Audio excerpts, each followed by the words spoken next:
Avinash చెప్పుమ్మా.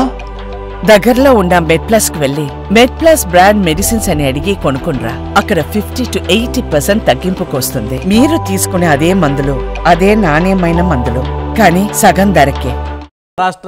Maharashtra and Jharkhand ఫలితాలను మీరు ఎలా చూస్తారు? మహారాష్ట్రలో బీజేపీ, అలాగే జార్ఖండ్లో జేఎంఎం ఎలా చూస్తారు? ఫస్ట్లీ థింగ్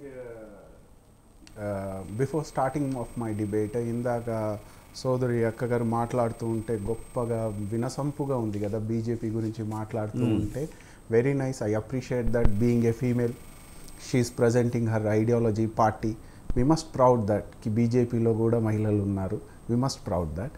ఇప్పుడు రాజకీయంగా డిబేట్ జార్ఖండ్కి వచ్చేసరికి, మహారాష్ట్రకి వచ్చేసరికి ఎలా తీసుకుంటుంది కాంగ్రెస్ పార్టీ అంటే, మహారాష్ట్రలో we lost it, it's a fact.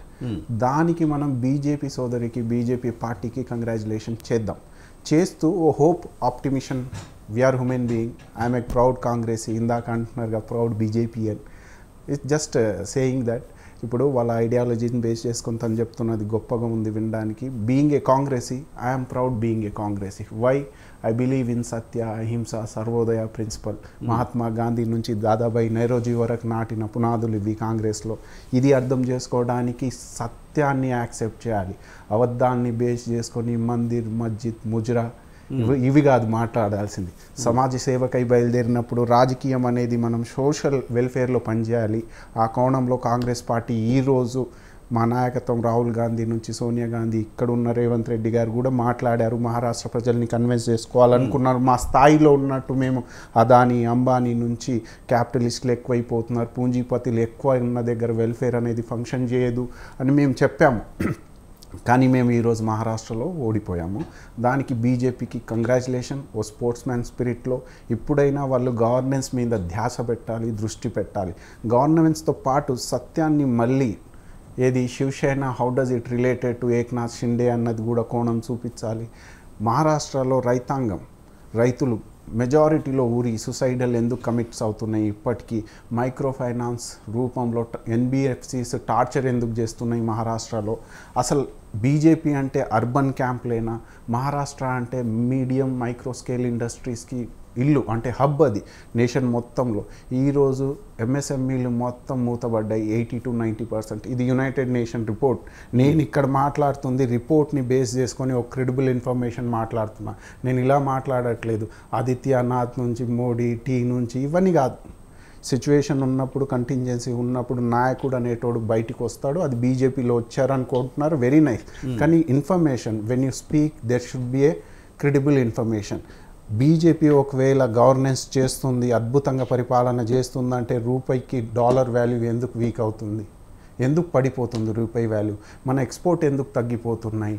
ఎంఎస్ఎంఈలు ఎందుకు మూతపడుతున్నాయి?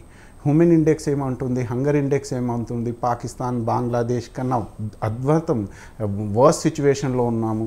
కూకీస్ నుంచి మీతీస్ వరకు సొంత ఇంట్లోనే కొట్లాడుకుంటున్నారు. ఎవరో హేట్రేల్ పెట్టాడు, ఎవరో అన్నారు హిందూ మతవాదం చాలా గొప్పదని. Very nice, great. మళ్ళీ అంటారు హిందూ ఖత్రే మే అని. సో ఈరోజు Maharashtra victory is a easy victory to you. Why? Because you lied them. Fake news is most propaganda మీది. ఫేక్ న్యూస్, ఐఎమ్ ట్రైయింగ్, ఇక్కడే చెప్తున్నా ఈ డిబేట్ మీద, ఫేక్ న్యూస్ని ఈ దేశవ్యాప్తంగా అస్త్రంలా వాడుతుంది బీజేపీ. అందుకోసమే ఈరోజు మహారాష్ట్ర ఉంది. మొన్నటి వరకు హర్యానా వి లాస్ట్ ఇట్. మళ్ళీ అదే ఫేక్ న్యూస్కి ఎందుకు? హర్యానాలో మేము లాస్ట్ అవ్వడానికి రీజన్ ఆప్ కొయిలేషన్ నుంచి రైతులు ఇండిపెండెంట్గా నామినేషన్ వేసిన దాఖలాలు కూడా ఉన్నాయి. హర్యానాలో వీళ్ళు విన్ అయిన విక్టరీ కాదండి, యాంటీ ఇంక్యుబెన్సీని మేము క్యాచ్ చేసుకోలేకపోయాము.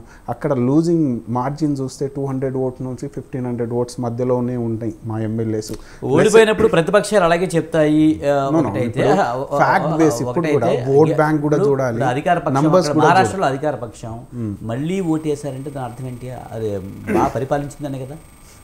ఒకవేళ బాగా పరిపాలించి ఉంటే నేను అంటున్న హ్యూమన్ హంగర్ ఇండెక్స్ ఇలా ఎందుకు అంటుంది, నిరుద్యోగం ఎందుకు పెరిగిపోతుంది, పేదరికం ఎందుకు పెరిగిపోతుంది? ఒకప్పుడు బీహార్ ఉండే, ఈరోజు బీహార్ వెల్ఫేర్ ఓరియంటెడ్లో వెళ్తుంది. మహారాష్ట్ర వర్స్ట్గా ఎందుకు ఫంక్షన్ చేస్తుంది? శివసేనకి ఏక్నాథ్ షిండేకి రిలేషన్స్ ఏంది? బాల్ ఠాక్రే, ఉద్దవ్ ఠాక్రే, ఆదిత్య ఠాక్రే నుంచి శివసేనను ఈరోజు ఏక్నాథ్ షిండే చేతిలోకి పంపించింది ఇదే బీజేపీ. అంటే నైతికంగా బీజేపీ పరిపాలన అందిస్తుంది. ఓటేసిన ప్రజలు ఇవేమీ ఆలోచించకుండానే వేశారంట. ఎగ్జాక్ట్లీ నేను అంటున్నా చూడండి, సత్యానికి టైమ్స్, ట్రూత్ విల్ ట్రివెల్, సత్యమేవ జయతే 5,000 సంవత్సరాల క్రితం ఈరోజు దేశ ఎంబ్లంలో కింద రాసుకుంటాము. సత్యానికి డిలే కొంచెం లేట్ అవుతుంది కానీ విక్టరీస్గా ఉంటుంది. ఇప్పుడు ఓ ట్రెండ్ నడుస్తుందండి. ఏం ట్రెండ్ తెలుసా? ఎంత వైలెంట్గా మీరు మాట్లాడితే, ఓట్ బ్యాంక్ రూపంలో ఎంత మతవాదం, ఎంత చిచ్చు పెడితే అంత గెయిన్ అవుతుంది. మైనారిటీని ఇన్సెక్యూర్ చేసేసి మెజారిటీ ఓట్ బ్యాంక్ క్యాప్చర్ చేయడం, మైనారిటీ అపీజ్మెంట్ చేస్తుందని ఒక పార్టీ అబద్ధాలు మీరు ప్రొపగేట్ చేస్తే మెజారిటీ ఓట్ బ్యాంక్ని క్యాప్చర్ చేయడం. అంటే only your need is all about vote bank. నేను బీసీ అని సర్టిఫికేట్ తీసుకొని ఓసీకి ప్రోగా గవర్నెన్స్ అందించే సో కాల్ మన ప్రైమ్ మినిస్టర్ ఇది చూపించుకోవడం. సరే ఇవన్నీ కాదండి, let's I have a question with sister. అక్కగారు ఇందాక మాట్లాడారు కదా, గొప్పగా ఉంది ఇది రైట్. లాస్ట్ పార్లమెంటరీ ఎలక్షన్స్ అయినాయి. ఈ మహారాష్ట్ర కంపెయినింగ్లోనే బీజేపీ నాయకులు మోడీ గారి నుంచి, I respect my prime minister, Modi గారి నుంచి అమిత్ షా, జేపీ నడ్డా వచ్చారు. మందిర్, మస్జిద్, ముజ్రా, జిస్కే బచ్చే జాదా హై ఉస్కో ధన్ దే దేంగే, ఇవేనా లాస్ట్ 10 yearsలో మీరు చేసింది ఏంది?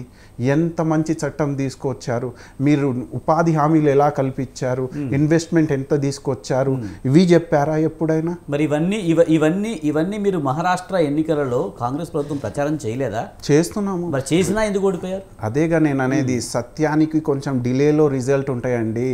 మేము అదే చెప్తున్నాము ఈ దేశానికి. మీరు చెప్పండి, Adani Ambani once they were wealthy in the world? No, today they are wealthiest in the world. How come? నిన్న యునైటెడ్ నేషన్లో జస్టిస్ డిపార్ట్మెంట్ ఇంప్లికేట్ చేసింది అదానీ అంబానీని. Why? Because he bribed even government agencies too. ఎలా అంటే మధుబాచి, మీ ఎన్ఎస్ఎక్స్ మొత్తం, సెన్సెక్స్ మొత్తం పడిపోతుంది, ఇన్సైడ్ ట్రేడింగ్ చేస్తున్నారు. ఇదేం గవర్నెన్స్ అండి? నా క్వశ్చన్, నా అబ్జర్వేషను, ఓ ప్రైమ్ మినిస్టర్ ఆఫ్ ఇండియా ఇంతవరకు మణిపూర్ తగలబడిపోతున్నా ఒక్క స్టేట్మెంట్ లేదు. పార్లమెంట్లో చట్టాలు ఎలా వస్తున్నాయి? ఆర్డినెన్స్ రూపంలో మెజారిటీలో వచ్చాయి. మీరు ఎలాంటి చట్ట నిర్మాణం, ఎలాంటి గవర్నెన్స్ మాట్లాడదాం. కానీ ఇప్పుడు ముఖ్యంగా జార్ఖండ్లో కూడా మీ కాంగ్రెస్ కూటమి ఇప్పుడు గెలుపు తీసుకెళ్ళబోతుంది. అంటే ఇక్కడ కూడా అబద్ధాలు ప్రచారం చేసే కూటమి అధికారంలోకి వచ్చిందా? ఇది ఇక మీరేమంటారంటే, ఈ ఓటింగ్ మిషన్ మీద ఇలా ఉంది, ట్యాంపరింగ్ ఉందంటే జార్ఖండ్లో మీరు ఎలా వచ్చారు? ఈ క్వశ్చన్ నేను అంటున్నా చూడండి. ఇక్కడ ట్యాంపరింగ్ చేసిన అక్కడ ట్యాంపరింగ్ చేయలేదా? దీనికి ఆన్సర్ ఇస్తానండి. మనం వెన్ వీఆర్ లర్న్ పర్సన్ డిబేట్లో మాట్లాడుతున్నప్పుడు కొన్ని ఫ్యాక్ట్ యాక్సెప్ట్ చేయాలి. మీరు జార్ఖండ్లో బీజేపీ తీసుకున్న స్టాండ్ ఏంటండి? హేమంత్ సోరెన్ గారిని జైల్లో పెట్టడం. ఎప్పుడు? ఎలక్షన్స్కి ప్రేయర్ 1.5 month ముందే కదా. ఆ సింపతి అక్కడ క్యాచ్ అయింది. ఆ ఫేక్ న్యూస్ ఏదైతే ప్రొపగండా ఉంటుందో, జార్ఖండ్లో ఇంటర్నెట్ యూజర్స్ ఎంతమంది అండి? ఎంతమంది మీరు చూడండి, hardly 30%. So it's not easy to catch them. ఎందుకంటే కంట్రీ సైడ్ ఎక్కువ జార్ఖండ్లో, ఎడ్యుకేషన్ రేషియో తక్కువ అక్కడ. So BJP can't penetrate easily they. అదే urbanise centre of the Maharashtra చూడండి, easily they can penetrate. Fake news అనేది ఈజీగా వెళ్ళిపోతుంది. గొప్పగా చెప్తారండి, హిందూ మతవాదం చాలా గొప్పది అని. వెరీ నైస్, గొప్పది, I'm accepting, I'm proud Hindu and too, but Hindu खतरे में है अंटदी. राइट? थोड़े चंद लोगों का धन जो है, मेजॉरिटी लोगों का धन चंद लोगों में बांटा जाएगा. మైనారిటీ అపీస్మెంట్ పాలిటిక్స్ చేస్తుంది ఎవరో, ఇవన్నీ చెప్పుకుంటూ తిరుగుతారు వీళ్ళు. కానీ వాస్తవానికి మీరు లాస్ట్ 10 yearsలో ఎలాంటి గవర్నెన్స్ అందించిర్రు? నువ్వు మణిపూర్ని ఒక రకంగా, మహారాష్ట్రని ఒక రకంగా చూడలేవు. You are being a prime minister of India. నువ్వు ఎలక్షన్ కంపెయినింగ్లో బిజీగా ఉన్నావు. అంటే ముఖ్యంగా ఇప్పుడు కర్ణాటక, తెలంగాణలో సూపర్ 6 అని అవి ఇవన్నీ ప్రచారం చేసి ఇక్కడ అధికారంలోకి వచ్చారు. కానీ ఇవే పథకాలు అక్కడ మహారాష్ట్రలో ఎందుకు ఫెయిల్ అయ్యాయి? ముఖ్యంగా అంటే ఇక్కడ తెలంగాణ, కర్ణాటక ఫెయిల్ అయిందని అనుకోవాలా, లేకపోతే ఏ విధంగా చూడాలి? No, you can't take that. మీరు సౌత్ ఇండియా అనేది ప్రోగ్రెసివ్ మైండ్ సెట్ ఉంటుంది. This people are learn person. మీరు ఎప్పుడైనా చూడండి, నార్త్ ఇండియా మొత్తంలో బీజేపీ, అటల్ బిహారీ వాజ్పేయి ఉన్నప్పుడు కూడా కాంగ్రెస్ అనేది సౌత్ ఇండియా నుంచే సర్వైవ్ అయ్యింది. ఎందుకు అయ్యింది? మనకు ఈ అపీజ్మెంట్ అనేది, religious base biasness, irrational philosophy అనేది అంత ఈజీగా ఎక్కదండి. ఇందాక అన్నారుగా, తమిళనాడులో ఒక ఆయన ఎదుగుతున్నాడని.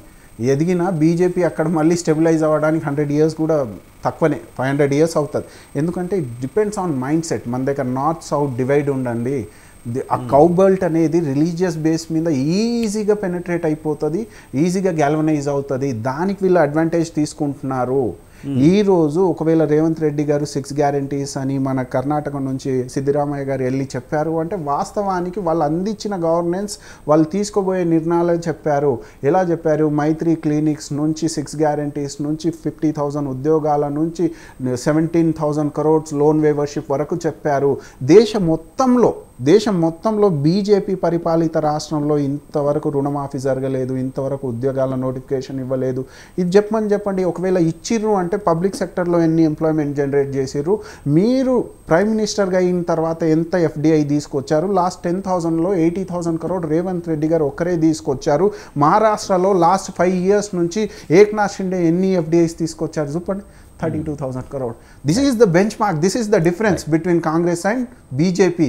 కానీ ఇక్కడ వాళ్ళకు అస్త్రం, ఇప్పుడు కూడా చెప్తున్నా, అసత్యాలు అవస్థాలు పలకడం, అభూత కల్పన చూపించడంలో వాళ్ళు దురంధరులుగా మారారు. రైట్, దానికి వీళ్ళు అడ్వాంటేజ్ తీసుకుంటున్నారు.